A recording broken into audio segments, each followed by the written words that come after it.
Thank you. Thank you. Okay, ladies, we're at 11.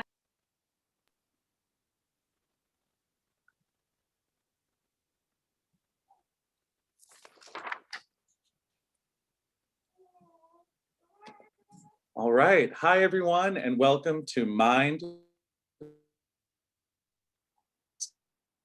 Takeover. I want to run through some housekeeping notes real quick so everyone's on the same page. At any time during this conversation, you want to ask a question or comment to any of our panelists, please feel free to do so in the chat box to the right of the screen. But please note that all of these comments can be seen by everyone. So whatever you're saying should be appropriate. Also, this panel will be recorded. So if you have to step away at any point, you will be able to go back and rewatch later. I also really wanted to thank Mary Kay, who's our presenting sponsor. Without them, none of this would be possible. And I know we all want to hear what these amazing women have to say. So thank you to Mary Kay. Without further ado, I'm going to allow these women to introduce themselves. Amy, if you want to get started. Hi, I'm Amy Rosoff Davis. I'm a celebrity trainer, health and wellness coach here in Los Angeles, or here, everyone's in different places. I reside in Los Angeles. I started as an actress and a dancer many years ago, and then became a trainer, went on tour with Selena Gomez, and then had 2 children. And now I have a health and wellness brand, and just started streaming videos with Glow, Yoga Glow. And so just helping people feel good about their bodies and love food and just love themselves and live their best life. Thank you. Clarissa? Hi, everyone. I'm Clarissa Agana. I'm the founder and designer at Porter Bra. It's an athleisure brand with a very, I would say, Latin American vibe. That's where I'm from. I'm Venezuelan. So I bring some of that Latin flavor to the sports fashion arena. And it's the name comes from ballet, so it's a very feminine brand, and you're going to see that it's very different from everything that's out there. And yeah, well, that's my passion, fashion and sports, and bringing that beauty and femininity to fashion and women. Great. Nikki? Hi everyone, I'm Nikki Penny, but I'm also known as the SheJ, and I'm a British DJ, producer and musician, and I DJ all over the world for brands and high-profile clients. But I'm normally based in LA, but I'm currently in lockdown in England. Great. Thank you, ladies, so much for being here. So I think the first question I'm going to ask goes to you, Amy, because it's something that I think a lot of people are curious about, and it's after COVID, we're still in COVID, there isn't an after yet, but I think all of us are trying to figure out what do we do to stay motivated, to stay active, and, or even increase our activity since we now have a little bit more spare time. What are some things we can all do to kind of get our energy up? Yeah. Well, there's, a few tricks that both I tell clients, and it's for myself, and that I think just, everyone, it's simple as, sometimes just getting new gear. For me, I get a new pair of workout pants and a set and I'm fired up. So that can translate same to a new workout routine. There's so many streaming things right now. There's all different kinds of workouts, many for free, many a really affordable price point. And there's all kinds of different workouts you can try. For me, I get so excited when I find a new workout. Even if, my whole jam is like a Pilates yoga mix. And a lot of times people are like, oh, I've never tried that exact workout. So it could be a style you've tried, but maybe it's a trainer or a different brand, different brands have different kinds of workouts. Also a great thing is an accountability partner, a friend, a partner, someone even that you could Zoom. I have clients, they have, Zooms with their friends that they join me for in their sessions. And it's nice to have a accountability partner.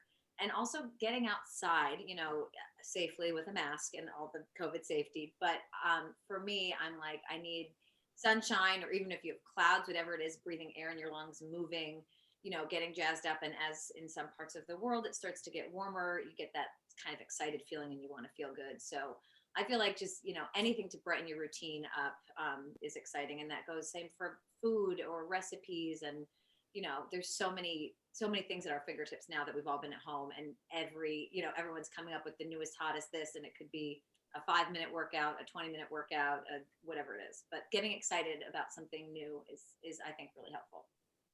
Awesome, thanks. Nikki, do you think that there's certain types of music people can use to get themselves in? I mean, I use music personally for like if I'm feeling kind of low, I bump it, or sometimes I like do a deep dive into those feelings and like get really emo. Anyway, do you think that there's a type of music that would help with that kind of motivation? Like that would help you kind of get in the headspace of being happy? Well, it's music is so magical, and I never actually realized why. I always knew it was magical, but it wasn't until this pandemic that I realized just how much of a saving grace it was for myself and just for everyone to get lost in music. And there's so many studies about, for example, classical music or cinematic music, how that can really help get your brain focused and in the right state. But I always think for me, and I'm not sure how everyone else feels, but it's just about playing your favorite music that lifts you up. And, it just really, that's why they use so much musical therapy on all these people now, because that's become so prominent to help relieve depression, anxiety, and it has so many beneficial relationships with the dopamine in our brain, which gives us pleasure. And I just think, and you can listen to music that's at 60 BPM, which is a really slow beat, which can help to get your brain waves to a relaxed state to calm you. And so I really think there's just so obviously many benefits to listening to music, and whether you want to go running to it or work out to it, or whether you want to cook to it, or it's just something that's been at everyone's fingertips during the past year. But I do just think, just listen to what you love, and also for me, I've been listening to a lot of nostalgic old songs, and I have so many good memories associated with those songs. So during this time, they've been really making me happy. That's awesome. Because songs that you hear at weddings, or just that you love to dance to, and when the world is normal. Can I chime in really quick and just say 100%? And one of the things, and I left that out, motivates me the most and my clients is music and the power of music and a good song. I mean, I can be exhausted, but a good DJ especially, but a good mix gets me and people moving. My daughter hears a song and starts moving. So yes to that.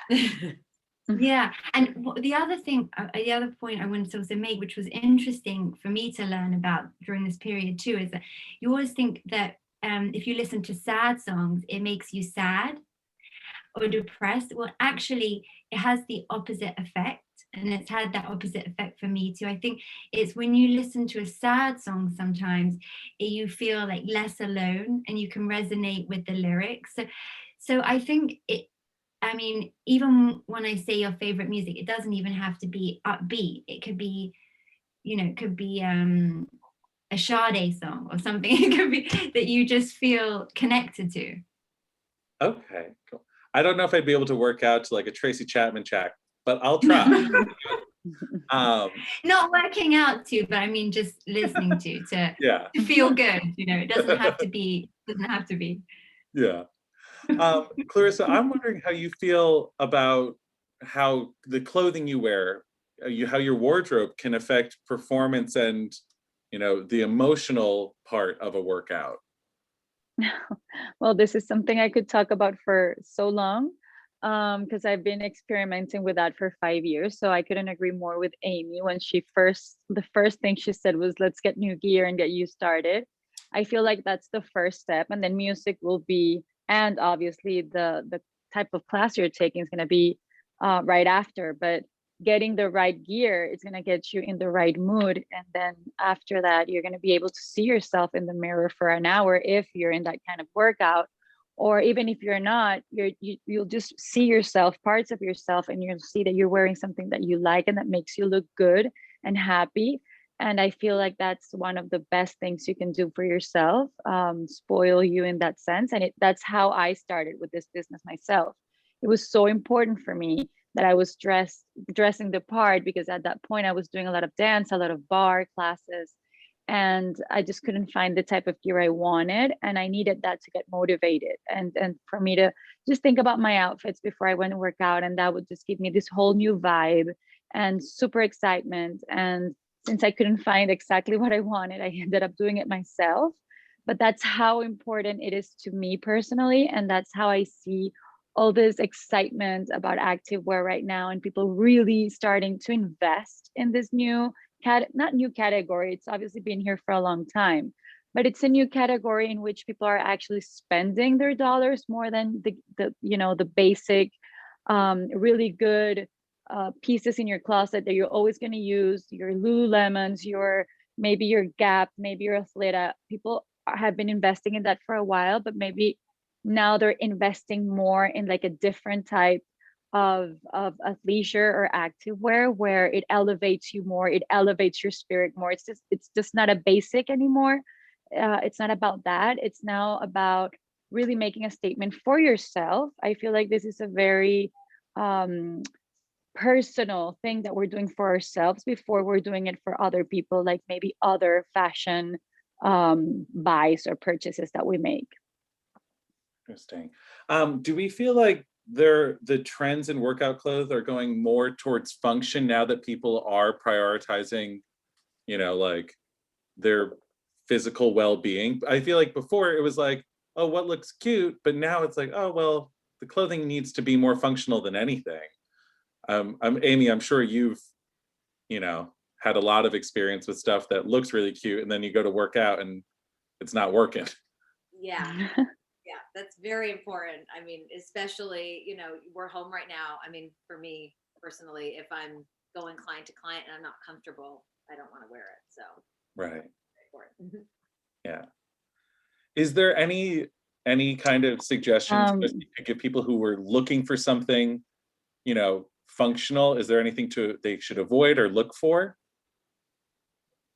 Well, my opinion on that is that that's the job of the designer. Now, I feel like more and more brands, like activewear brands, have a designer behind them.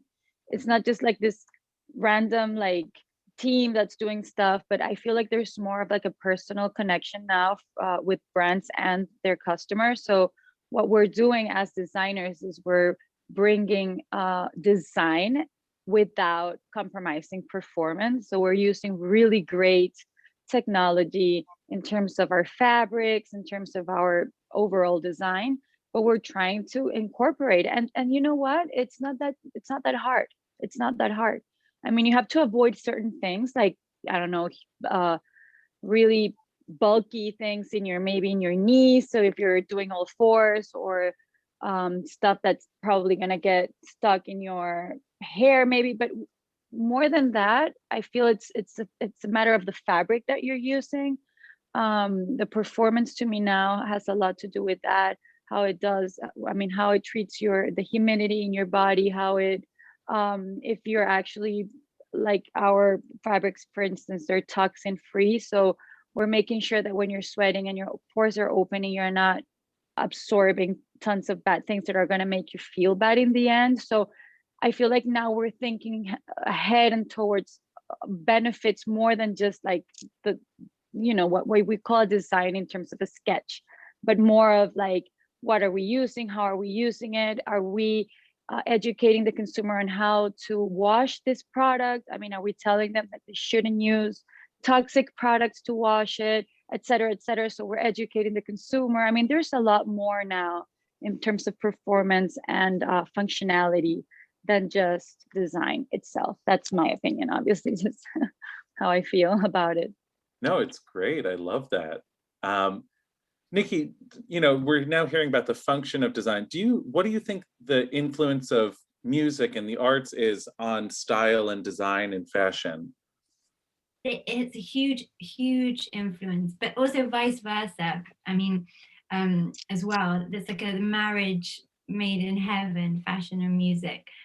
But I mean, if you look back to, for example, David Bowie, and now to someone like Rihanna, I mean, there's just all these trendsetters that have started these big trends in fashion over the years, but also not even just iconic people like that, but it's also the type of music, like for example, hip hop and the lifestyle that came with that, and the same with it, now with electronic dance music and all these different types, they have a broad influence on fashion too, and what you see like on the catwalk or in the shop. So yeah, it has a big influence. So Amy, I'm curious about one thing, because I've been struggling with this. I was a gym person. I loved going to the gym, and then pandemic hit, and the lack of activity, the lack of routine, just like all compounded with the world being on fire.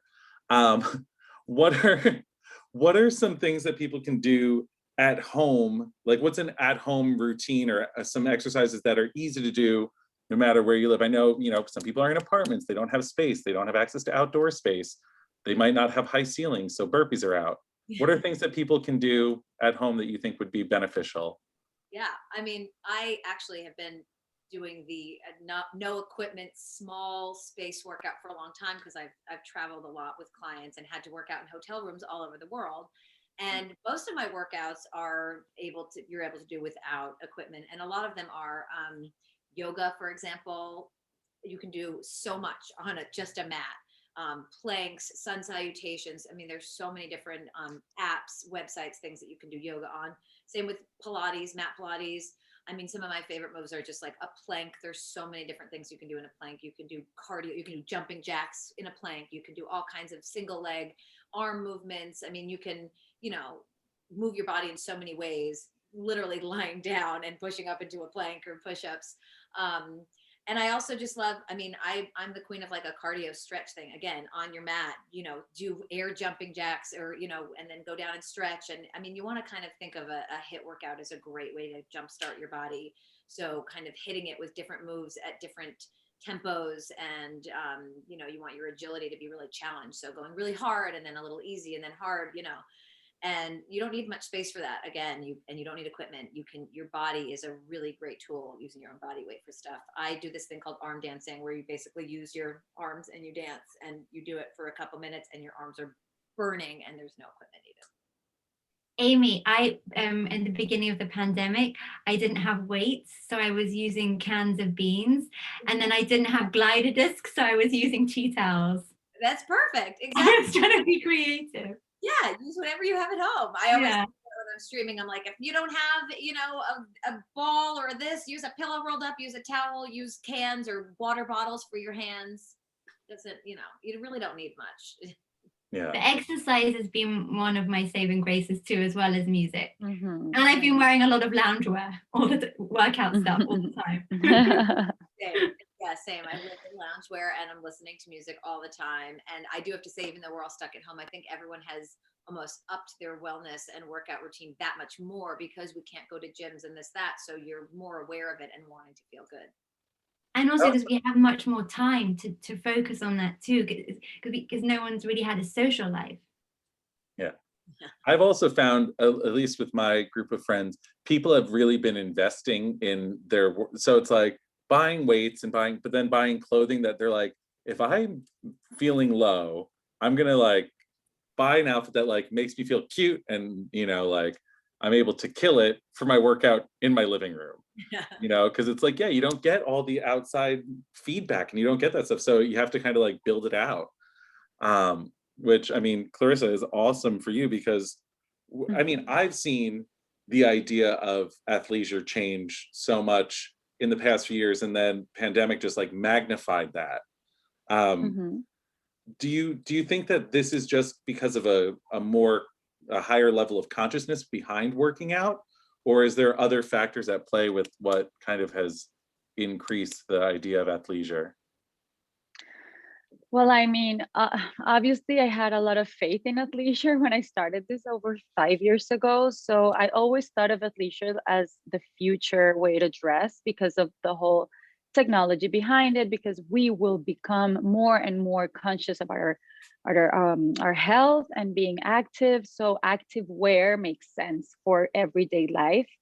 um you could see that designers like very high end labels were already designing a lot of active sneakers. So I would go like, that's great with jeans, but those are sneakers. Like we need great clothes to go with those beautiful luxury sneakers. So from since a long time ago, I could sense that this was definitely a trend that will become bigger and bigger and that will not leave anytime soon. So seeing that now, I can see that a lot more people are aware of it and more retailers want to incorporate more brands into their mix, et cetera, et cetera. So there's definitely that in the pandemic that we saw more and more retailers coming to us like, we need you now, like we are ready to explore different categories of activewear. Because at the beginning, when I started, activewear was it was becoming, and it was very masculine-ish. Okay, so a lot of like tanks and like very like simple leggings, like nothing too flary, nothing too feminine, nothing too dancey. So when I started, and I wanted to obviously be different because that's why it started it, because I couldn't find what I wanted. Um, Retailers were a little skeptical. They're like, I think it's very cute what you're doing, but is it going to sell? Because, you know, it's too feminine, it's too flary, it's too ruffly, it's too shouldery, it's too whatever. So they weren't, you know, so into it. So we did a huge direct to consumer business because obviously there were people looking for it and there was nowhere to look. So they would come to us. And now you can see these retailers coming and wanting to experiment with something different because they've seen an increase. So definitely the pandemic is responsible for that, and that the fact that people are more and more wearing their activewear, more and more wanting to record themselves doing their workouts or take great pictures of themselves, because that's basically, or for many people, like the only social interaction of the day. You know, this is my workout, say hi, it keeps me motivated.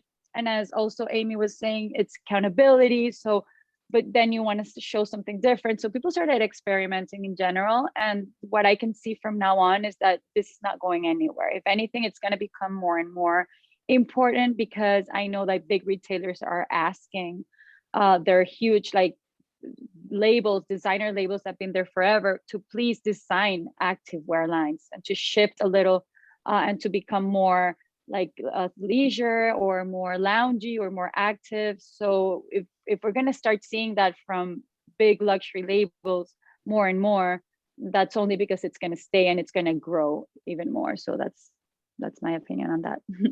Awesome. Nikki, when I was hearing her talk about the way that companies are trying to diversify and create this cohesion in very different areas, it made me kind of think of like overlaps between how I listen to music. Do you see any similarities between that and like creating a playlist where it's like it all kind of needs to go together, but it can't be all the same note? I mean, I would be very interested to hear about how you like build out a playlist. Sometimes playlists can take me hours, and then sometimes they can take days to get the perfect playlist. But it's really about creating a journey, and you want to make it, or I like to make my playlist as eclectic as possible. And it depends if I know who the audience is. Like for example, if I know if it's one specific person and I know what the person likes, then that's obviously a lot easier. But if you're making it for an audience of people that you're not really sure exactly of their musical tastes, I like to just put in a bit of everything. It's like almost like making a cake with all the different ingredients.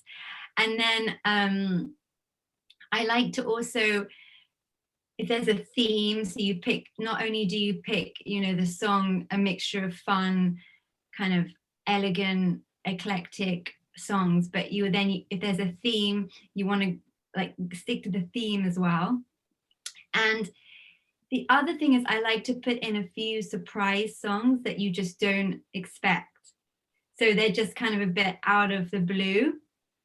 So it's a whole recipe of making it just as interesting as possible. Nice. And it's fun. It definitely is. It's an interesting art to make a good playlist. Definitely.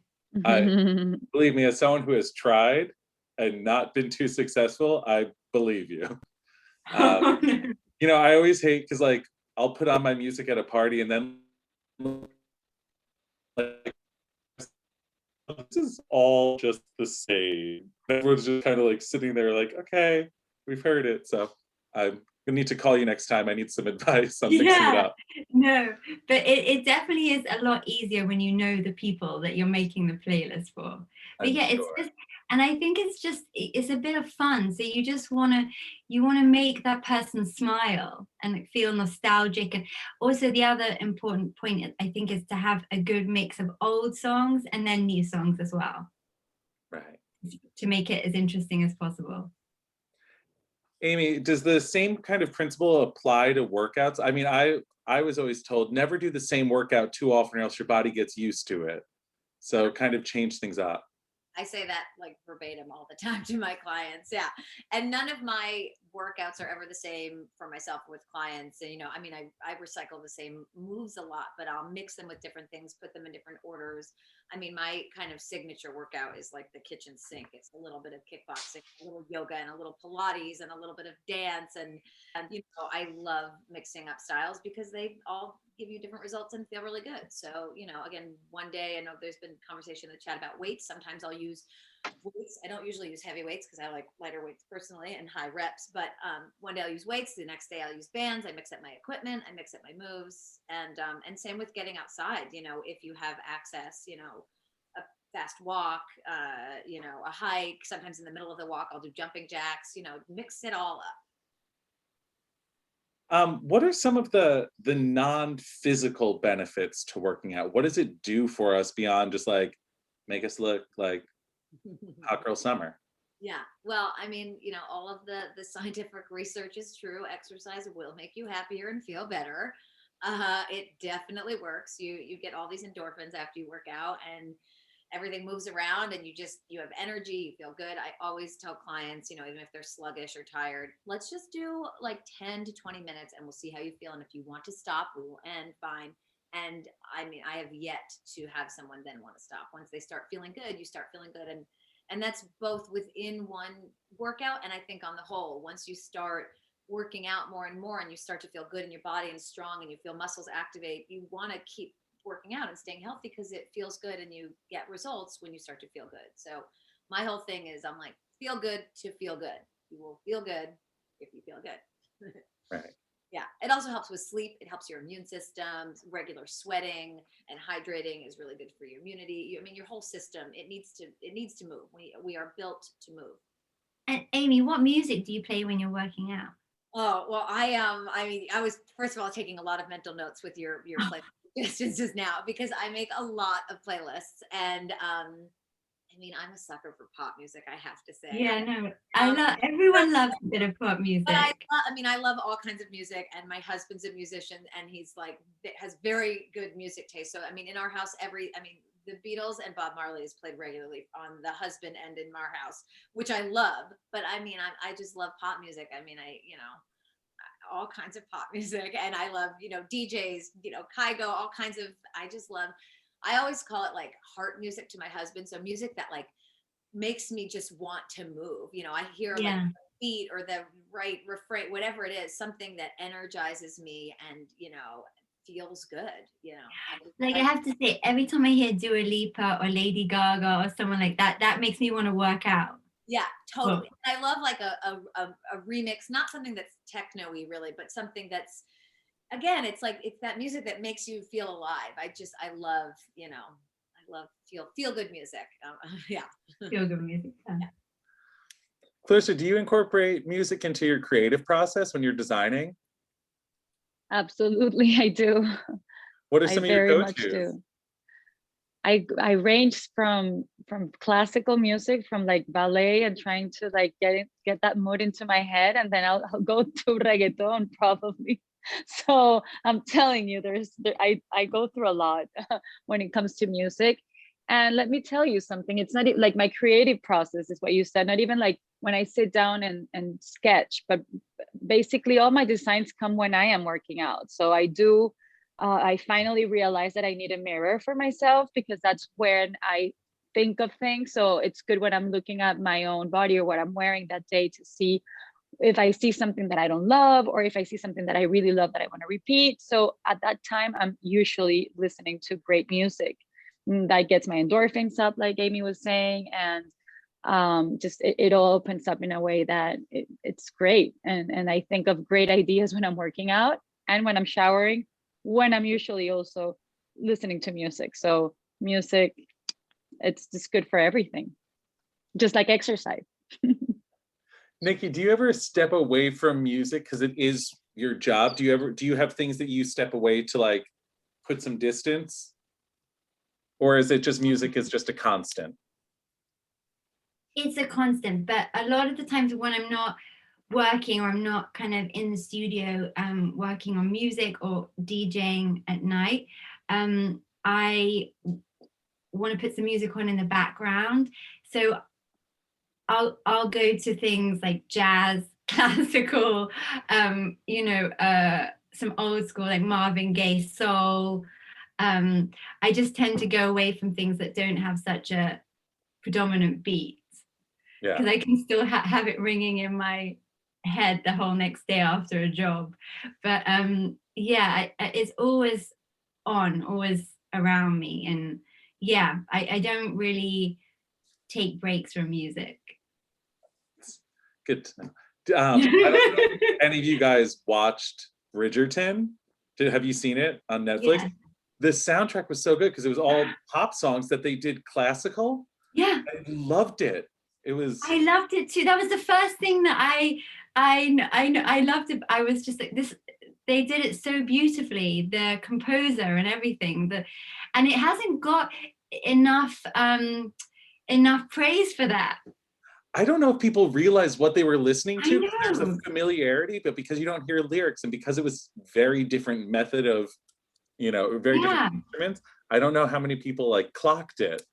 But like with Charlie Puth and like all the good. Amy, you would have liked it. It was a lot of pop music. I did. And they did it, and yeah, Clarissa would have liked it because it was all classical. But it was really good. I kind of have that on repeat. Like it's good no matter what your mood is, because if you're feeling kind of low, it's not super aggressive, and if you're feeling good, it just kind of it was a lovely discovery. You were the only person that said that to me.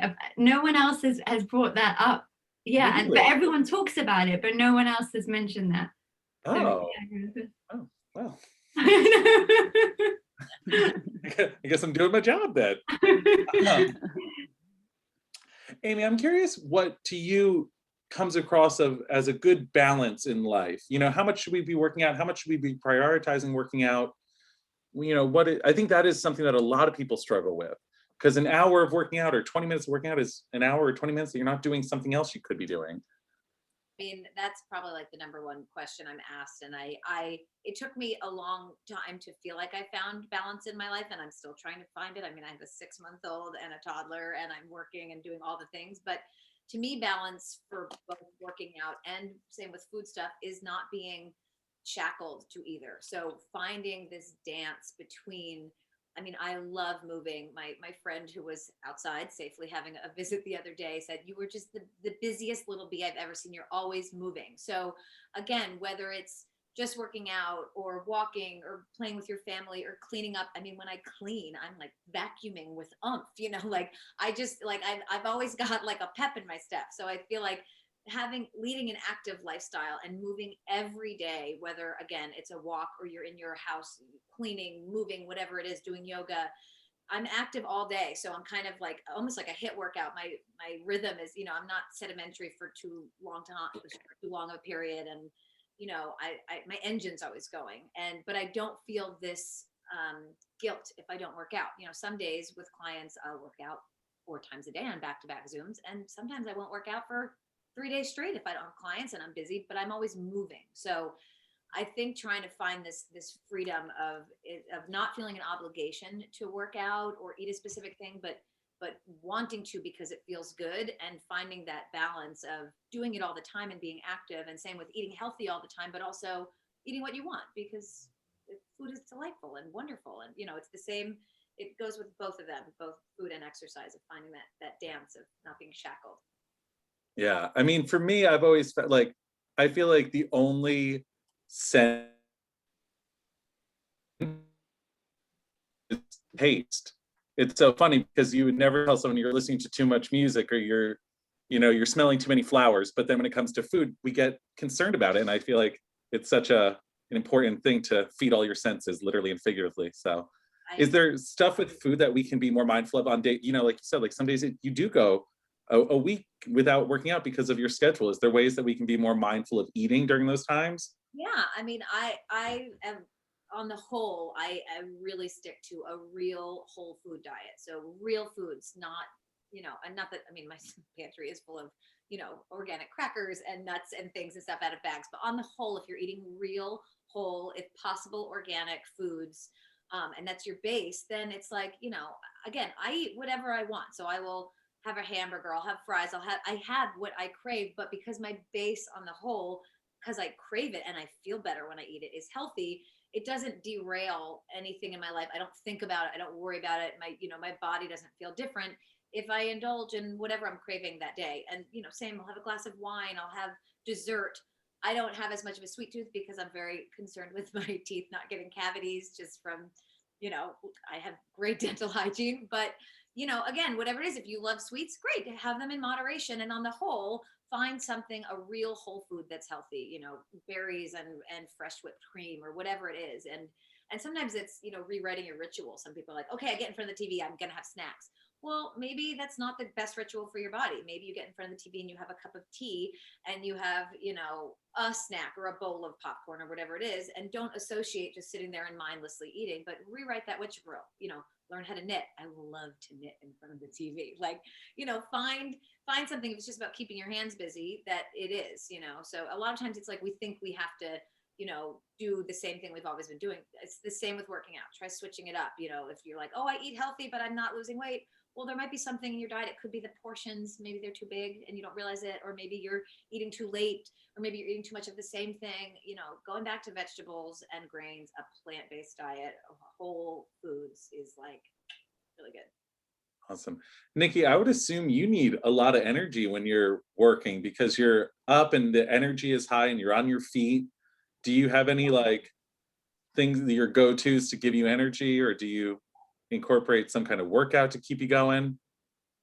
I mean, oh God, I was actually just gonna ask Amy what she has before she does a workout to eat, and how far in advance she has that, because I find that if I eat too much before I'm working, I know sometimes if I'm doing a big job I get nervous, and then I just can't, I just have no appetite. But then if I don't eat anything, then I will feel faint. So it's just trying to get a good balance of having something to keep you going, but not that, having something not too big, if you see what I mean. I never feel good after a big meal in general, especially Yeah. an event or working, and you want to allow your Yeah. body to digest 30 minutes to an hour. I try to give myself, but on the whole, I mean, a handful of nuts. You want to get some protein in to give you that energy to keep going. So, I mean, even like I love those real food bars that it's basically like, I don't know if you have them you're in Europe, but it's like peanut butter or like a bar, something with protein, fruit, I mean, I love like kid snacks. So like celery with peanut butter in it, get some protein, get some hydration in there. Celery helps keep your blood sugars levels normal. Again, something that's going to keep you going. I mean, if it's breakfast, you could have avocado toast. I love, Oh, I love that too. I can't personally eat eggs right now because my baby that I'm nursing is allergic to them, but a hard-boiled egg or like an egg, some kind of protein that's going to keep you going is really good. And I mean, I love, again, a handful of nuts. I love lots of like, not so many snacks, but I feel thrive off of like feeding myself and never being hungry, but never being so full that I'm uncomfortable. I think I can get tired. I get a stomach ache. It doesn't feel good to me. So Yeah, and lean I protein. like bananas. Also, Love- before workout too, bananas I find always. yeah, put some peanut butter on it. Yeah, that's why I sometimes do. I was about to say. Yeah, Yeah, right. yeah. It's just finding that balance of not being too full and wanting Right. to go to sleep. Right. So air on the light side and then pack a stack in case. And if you have both, but maybe you space them out. Yeah. Spacing it out is, you know what I mean? It's I try to book time between clients so I can again have something that I need, even if it's a protein shake or a rice cake with peanut butter or, you know, half of a turkey sandwich, whatever it is to like get me going. Going, yeah. Nikki, I can't wait till the next time I see you behind the DJ booth, like headphones here, spinning and like taking a bite of a banana, just like I know. just I know. multitasking. I know, and I always have snacks in my laptop case. I always have, you know, chocolates. Not, I know it's not good, but or like little snacks. But yeah, but bananas, yeah. Chocolate is great for you. It has antioxidants and it's actually really good for you. So it's totally fine. Yeah, next time you guys see me, I'm gonna be like this with the banana and the DJ booth, which would be so nice to be, you know, in real life at a party. When this is all over, Glamhive will just have to have a massive party. We can all get together. Yes. I'll bring the snacks, you bring the tunes, and we can Yeah. do a nice dance workout. Yes, with Amy, which would be so nice, and we'll wear Clarissa's workout gear. Yeah, it's gonna be a fun time. Yeah. I feel like clothing for all of us is such an amazing thing. We only have a few minutes left, so I would just like to go around and kind of hear from you guys how clothing has impacted you in your various industries. You're all in very diverse industries, so I would like to hear that common thread. Clarissa? Oh, well, clothing impacted me in so many ways. Since I was very little, I was always thinking of clothes and making clothes and designing clothes and drawing clothes. So it's just, for me, it's a representation of how you feel, of who you think you are, of who you want to portray you are to other people and to yourself. So clothing is just so, so important. And then I had a different relationship with fashion later on in life when I realized the industry behind it and how much you can impact in a very, very good way or a bad way, which way you want to do things, through fashion. So in our case, we are very sustainable. We are very social responsible. We have created a mechanism that's so beautiful to create our clothes in a country like my own, Venezuela, that has, you know, so many problems and lack of jobs, etc. So we've created this beautiful community, and we're in a country where there's no industry of fashion at all. So it's very, very beautiful to uplift people through that. I mean, fashion is always going to be something that people look up to. It's style, it's, you know, it's glamour, it's all these things. And you can uplift not only yourself, your customers and your team, but also people who look up to you in that sense. And it's like, it's pride for your country, it's pride for your family members, for your friends. It's just so very, very beautiful. So, you know, I'm obsessed with clothes, and all I can say is the beautiful things about them. But yes, when you talked about being a consumer and being conscious about where you're putting your money in, that's something that I hope people will more and more be educated and be conscious about, to try to choose brands that are actually doing a positive impact in their community and the industry in general. Yeah, thank you. Amy, Mhm. what about you? How does clothing, you know, what's the benefit of clothing for you?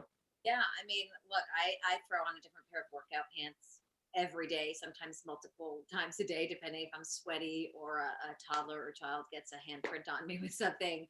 But, you know, what I reach for are the clothes that, same things you just said, are the most comfortable, that breathe well, that are made from organic, non-toxic materials. I mean, which is super important to me. I mean, you know, my skin, my well-being, my babies, everything that's, you know, what we have in our house is very important. But yeah, the comfortable and stylish, both. I want to feel good in my Zooms with my clients, or if I'm doing events or leading a workout, and I want to feel good physically, and that, I like what I'm wearing, and it's inspired by it to do stuff. So, and I mean, especially during this pandemic, I am in a different athlete outfit. Oh yeah. His life. I mean, mine are right outside. I'm waving at them. Yeah. Nikki, what about you? Oh, I just think I've just, it makes you feel so good. Fashion and clothing, it can just uplift your mood, like music or working out or any of those things. And I think for me, I've realized that even more recently, just because I've been in loungewear a lot of the time.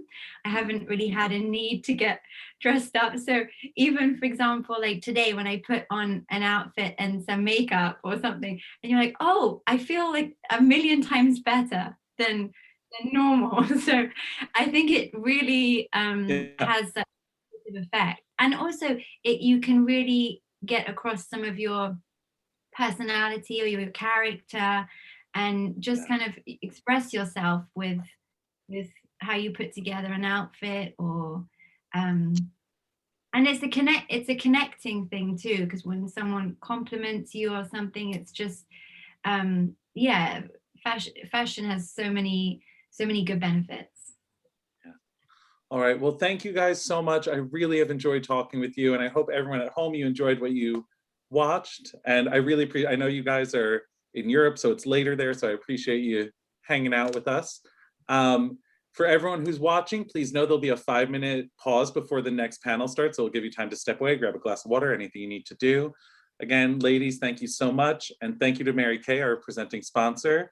I hope everyone, stays healthy, and I can't wait to see you all in person soon. Thank you all. Thank you. And it was nice to meet you ladies too, and you, Jack. It was really lovely. Yes. Thank you so much. Bye. Bye, everyone. Bye. Bye. Thank you.